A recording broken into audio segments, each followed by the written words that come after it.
कराची के मुख्तलिफ इलाकों में फिर जलजले के झटके। कायदाबाद, मलीर और लांडी शाह फैसल कॉलोनी में जलजले के झटके महसूस किए गए। इलाका मकीन घरों से बाहर निकल आए। जलजले की शिद्दत 3.2 और गहराई 35 किलोमीटर रिकॉर्ड की गई। कराची के मुख्तलिफ इलाकों में फिर जलजले के झटके।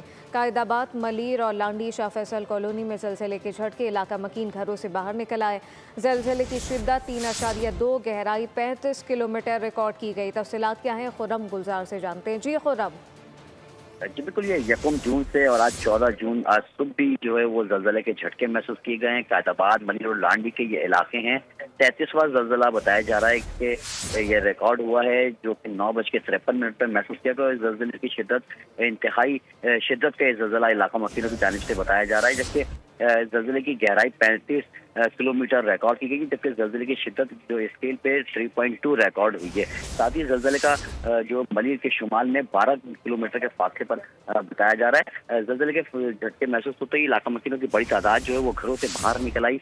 लांडी अरफात टाउन है, रेडियो ग्राउंड, इसके साथ ही गगरी ग्राउंड है। यहाँ पर हम देखा कि लोगों की बड़ी तादाद ग्राउंड में आ गई थी और कलमा तैयबा का व्रत शुरू कर दिया था। एक मरतबा फिर जलजले के झटके महसूस किए गए। खुरम गुलजार अपडेट कर रहे थे, आपका शुक्रिया। सब्सक्राइब करें और बेल दबाएं ताकि कोई खबर रह न जाए।